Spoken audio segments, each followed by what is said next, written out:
Hello hi అండి, అందరూ ఎలా ఉన్నారు?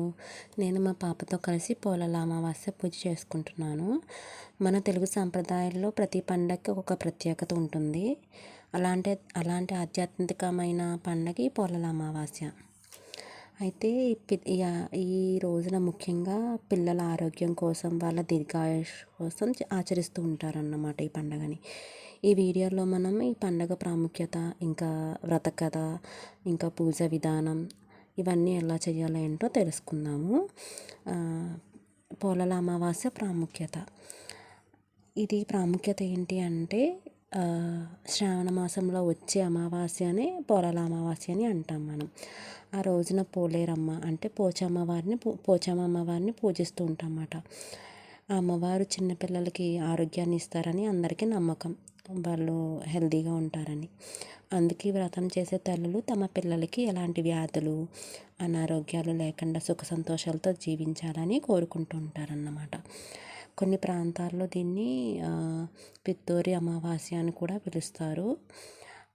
పేరైతే మారిన భావం అయితే ఒకటి ఉంటుంది. నాకు ఆ పదం అనేది సరిగ్గా తెలియదు, పిలుస్తారన్నదని విన్నానంతే, అందుకు మీకు మెన్షన్ చేస్తున్నాను. అయితే ఇంకా మనం వ్రత కథ అనేది తెలుసుకుందాం. ఎందుకు ఇది వచ్చింది, ఎలా చేయాలి అనేది ఒక వ్రత కథ అనేది ఉన్నదన్నమాట ఈ పూజకి. అది తెలుసుకుందాము. ఒక గ్రామంలో బ్రాహ్మణ దంపతులు ఉంటారు. అతనికి 7 కుమారులు ఉంటారన్నమాట. వారికి వివాహమై కోడలందరికీ పిల్లలు పుట్టారన్నమాట. అయితే ప్రతి శ్రావణ అమావాస్య నాడు కుటుంబం అంతా ఈ పోలార వ్రతాన్ని ఆచరిస్తూ ఉంటారు వాళ్ళ ఇంట్లో. కానీ విచిత్రంగా 7వ కోడలికి ఇంట్లో ప్రతి సంవత్సరం వ్రతం రోజునే పసిబిడ్డ చనిపోతూ ఉంటుంది.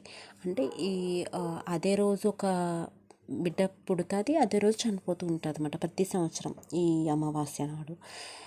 7 ఏళ్ళు అలా జరగడంతో ఆమెకు దురదృష్టవంతురాలని చెప్పి అందరూ నిందిస్తూ ఉంటారు. ఆమె చాలా బాధపడుతూ ఉండేది.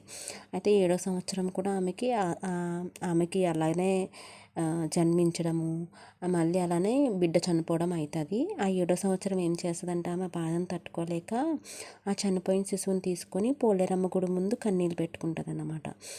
అప్పుడు ఆ రాత్రి అమ్మవారు దర్శనమిస్తుంది, సంచారానికి వెళ్ళిన అమ్మవారు. అక్షతలు దర్శనమిచ్చి ఆమెతో అంటుంది, ఈ అక్షంతలు తీసుకొని నీ మీ పిల్లల సమాధిని ఎక్కడైతే పాతి పెట్టావో, నీవు ఏ అయితే పేర్లు పిలవాలనుకుంటున్నావో ఆ పేర్లతో పిలువు, వారు నీ దగ్గరికి వస్తారని చెప్పి ఆమె మాయమైపోతుంది అన్నమాట. అయితే ఆమె సేమ్ అలానే అమ్మవారు ఎట్లయితే చెప్పిందో ఆమె మాట ప్రకారం అలానే చేస్తుంది. వాళ్ళు నిద్ర లేచినట్లుగా అందరి పిల్లలు మళ్ళీ సజీవవంతులయ్యి వారందరూ తమ తమ తల్లుల వద్దకు చేరుకుంటారన్నమాట.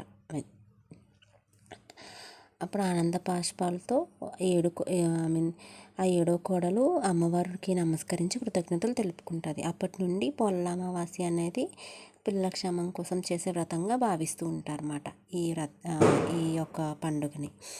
అయితే మనం ఈ పండగకి ఎలా చేసుకోవాలి, పూజా విధానం ఎలా ఆచరించాలి తెలుసుకుందాము.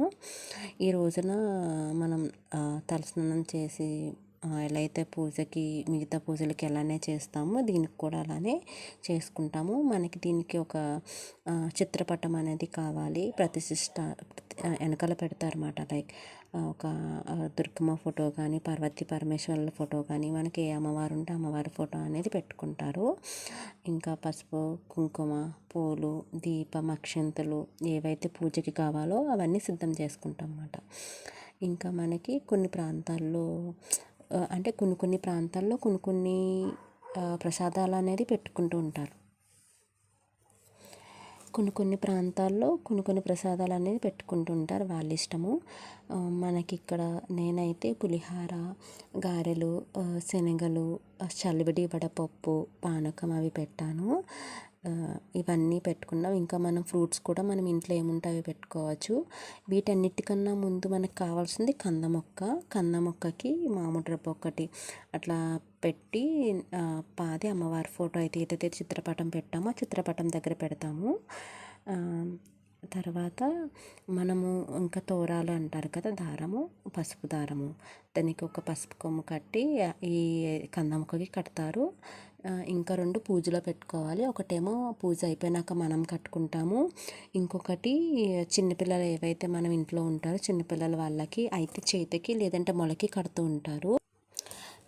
అలానే దీనిని రక్షాదారం అని కూడా అంటూ ఉంటారు కొంతమంది.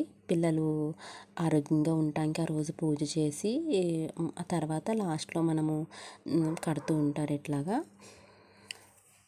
ఈ వ్రతం చేసేది చిన్నపిల్లలు, ఐ మీన్ నమ్మకం వాళ్ళకి. చిన్నపిల్లలు ఏ వ్యాధులు రాకుండా వాటి బారిన పడకుండా దీర్ఘాయుష్యంగా ఆరోగ్యంగా ఉంటారని అందరికీ విశ్వాసం అన్నమాట. ఈ పూజ చేయడం వల్ల అలా అవుతుంది అని. ఆ రోజున కొంతమంది ఉపవాసం కూడా ఉండి సాయంత్రమే తింటారు, పొద్దున్నుంచి తినకుండా. ఎవరి ఇష్టం వాళ్ళది అనుకోండి. ఇవి అయితే మనకు ముందుగా మెయిన్ కావాలి. ఇలా మనం ఇవన్నీ పూజకి అన్నీ ముందుగా రెడీ చేసుకొని అన్నీ పెట్టుకొని తర్వాత ఫస్ట్ మనం విఘ్నేశ్వరుని ఫస్ట్ అందరికన్నా ముందు విఘ్నేశ్వరుని పూజించుకొని దీపారాధన చేసుకొని తర్వాత ఈ వ్రత కథ చదివి నైవేద్యం సమర్పించుకుంటే మనకి పూజ అయిపోయినట్టే. ఇదండి పొలాల అమావాస్య పూజ విధానం. ఇంకా ఏమేమి కావాలో నాకు వచ్చినట్టు చెప్పాను. ఏమైనా తప్పులుంటే క్షమించండి. అయితే అందరికీ ఆ పోలేరమ్మ కటాక్షం కలగాలని, అందరి పిల్లలు ఆరోగ్యంగా ఉండాలని కోరుకుంటున్నాను.